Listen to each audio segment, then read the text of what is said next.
My name is Dr. Josephine Agustinus, MD from Namibia. Oncology in Namibia is only provided in 2 institutions. One, Cancer Center in Windhoek Central Hospital, where we have got radiotherapy oncology, providing chemotherapy, same time providing radiotherapy, with 3 radiotherapists. The second hospital is Oshakati Referral Hospital. In Oshakati Hospital, there is no oncologist. We are only 2 doctors working in cancer department with 4 nurses.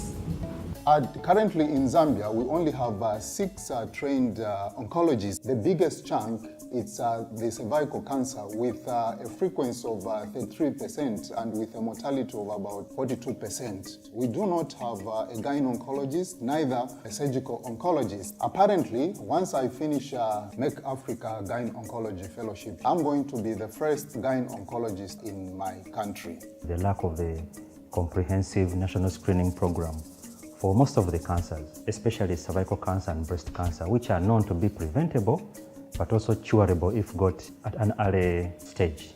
Cancer is ranked 5th cause of death in Rwanda. Annual incidence among female is 145 per 100,000 people, and among male is 130. So in terms of clinical care, we are still lagging behind. I was impressed in the first place by numbers of patients. Data Memorial Hospital and different cases of cancer. It exceeded my expectation. I've never seen this number of patients in terms of cancer.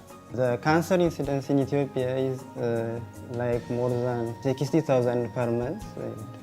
Among these, greater than 2/3 of the patients die in the same year of diagnosis, which shows that there is a very big lack of awareness in the country. Besides that, lack of access to oncology, cancer health care.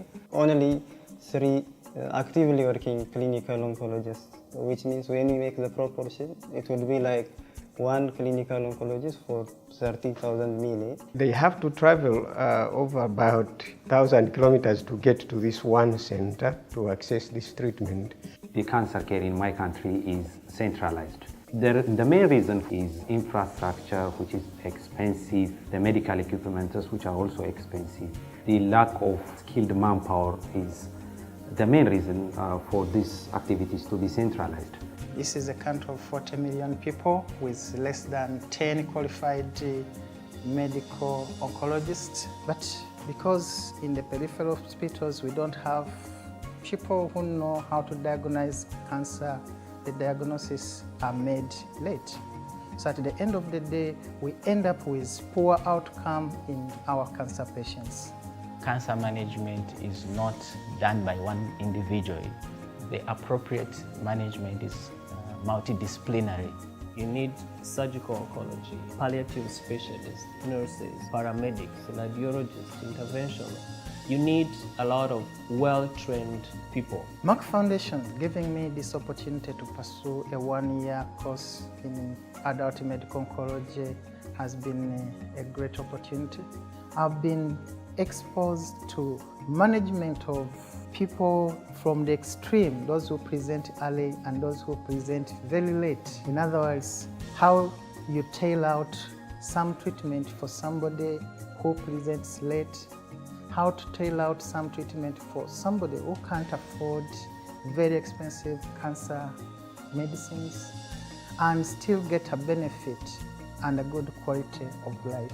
So far I have been exposed to so many disciplines of oncology, preventive oncology, to gyne oncology, to surgical oncology, radiation oncology.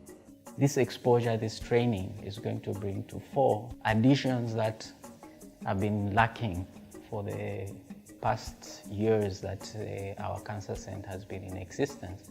In addition, it's going to provide also a platform for linkages with my colleagues that I've met, also to improve on the cancer care as a region, also to participate in cancer research, and also the huge numbers of patients that we tend to see, and that gives you a much needed exposure within the shortest period of time that you can have.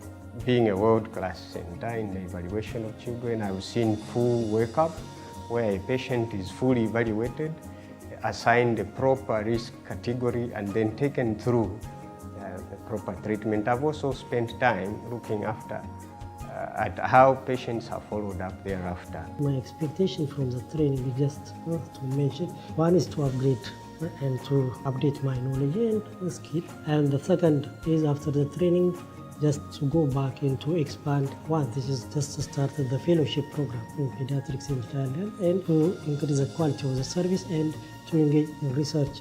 With this good exposure of varieties of cancers, I hope to be equipped in skills. It will make me be a better clinician and educator and a researcher. But in addition to that, I will be able to advocate for patient because now I know what should be done. So the fellowship program, I believe, is one that is going to grow, and I believe that one will be helpful in building the capacity, not just for the injured doctors, but also of the fellows proposing policy changes that may actually lead to improvements within service delivery for oncology. For the new entrants who have been accepted on MerckFoundation-Africa Oncology Fellowship, I think the advice that I could give them is that, first of all, it is important for them to spend some time, especially in their country, in cancer centers, so that by the time they come here, things are not going to be like new. I know we come from different backgrounds, but one of the things I've come to learn, I think that will cut across, is to utilize this training exposure much to appropriate your country's needs, because I think we are different. And as such, you need to make use of the shortfalls that you have in your country so that you can be more useful when you go back. A great honor, and thank you to MerckFoundation for giving us this opportunity and privilege to come and get knowledge, experience, and go and help our people back home. So I really appreciate the great initiative taken by MerckAfrica Oncology Fellowship Program and the leadership initiatives of Dr. Rasha College. And after this training, they will be able to impart the same type of knowledge, training, staging, and protocol guidelines when they go back to their country. So I wish them a good luck, all the best.